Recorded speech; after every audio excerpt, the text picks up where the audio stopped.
talk about starting your business, and I brought up the idea of starting your business as a hobby.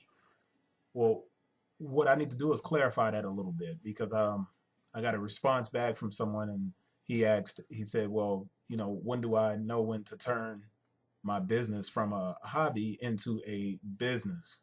Well, this is the thing. Just because you're saying something is a hobby, that doesn't mean that it's not a business. So it's always a business. I'm saying treat it as a hobby because what I'm looking at is your business license. If you're going to a flea market and you're selling some things that you've made, then you don't necessarily have to go out and run and get a business license because the flea market is going to have temporary certificates for you to sell whatever it is that you're selling. When you go to a flea market and you pay those guys, then they're going to take care of all of the rest of the taxes and information that needs to be taken care of at the flea market. So you don't need to have a business license.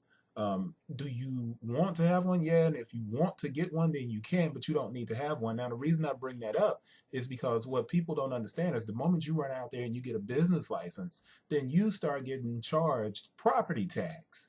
And the reason I want you to be comfortable in your business and use it as a hobby at first is because if the first time you get that property tax statement from the city that you live in, it's going to intimidate you and it may interrupt the idea of you actually starting your business.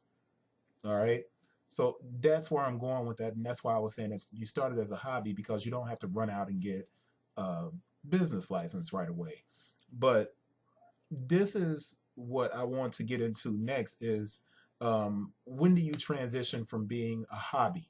You begin to transition once you're spending a lot of money because if you're spending a lot of money to develop your business, then you're going to want to get the tax breaks and the tax benefits. So you become a business and you transition from being a hobby when you begin to make more money and when you want to start writing off a lot of your expenses. So that's just a quick and easy answer about transitioning from a hobby into a full-fledged business. Now, once you get your business license and you have to start sitting down and planning out all of these other different things, what you're going to have to do is make a decision.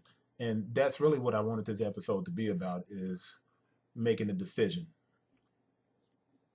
If you're going to go in business, you need to decide if you're going in business to make cheddar, to make paper, to make money, to make Skrilla, to make guap, to make dough, whatever you want to call getting paper or getting money. You need to decide if you're starting your business because you want to make money, or are you starting your business because you love what it is that you're working on? Because it's not the same thing. You can make money on something that you don't love. Now, do I think that that's going to have a lot of longevity for you? No, I don't. I don't think you're going to have a lot of longevity doing something that you don't really care about. Now, some people will say, yeah, if I'm making money, I'm happy. But I just don't see the longevity and I don't see you investing yourself so fully into something that you're just making money on. I think you kind of start overlooking certain things and you don't treat it with the proper respect. And if you don't love it, man, I mean, I honestly don't see it growing to be what you want it to be. But can you make money? Yeah, you can make money, but you have to make a decision. And that's what this episode is about. It's telling you to make this decision. Do you simply want to make money or do you want to create something that you care about? That's the main point here. Make a decision.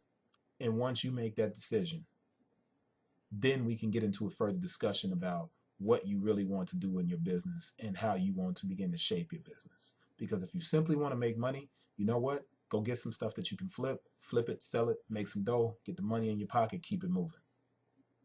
If you want to begin to develop a business that you care about and you're passionate about, then yeah, you're going to have a website. Yeah, you're going to have to get your business license. You're going to have to do all of these different steps and make sure you take care of it because then that's going to be your baby. And I tend to think that when you have something that's your baby, you can grow it and you can make it mature and you can help it to mature and become a full-fledged adult business. It's not what I'm really trying to say. Not an adult business, unless that's your thing. If you want to get into that, and you get into that, that's on you. But you can help it grow and become something more fruitful and something that serves a purpose. Because at the end of the day, if you create a product or you create something from your ideas, if it's not helping anyone, I don't necessarily know if it's worth my time or if it's going to be worth anyone else's time. You have to add value, but you do have to make a decision. Do you simply want to make money, or do you want to create something that people will be passionate about in the same way that you are? That's it for this episode. It's a little bit longer than I want it to be. I'm trying to keep these to about 3 to 5 minutes, but if we go over on some of them, so be it. Hopefully you're sticking with me. Hopefully you're sharing the videos. Hopefully you're subscribing. Send me more letters, send me more emails, and I'm going to continue to develop this series, and I hope you stay with me.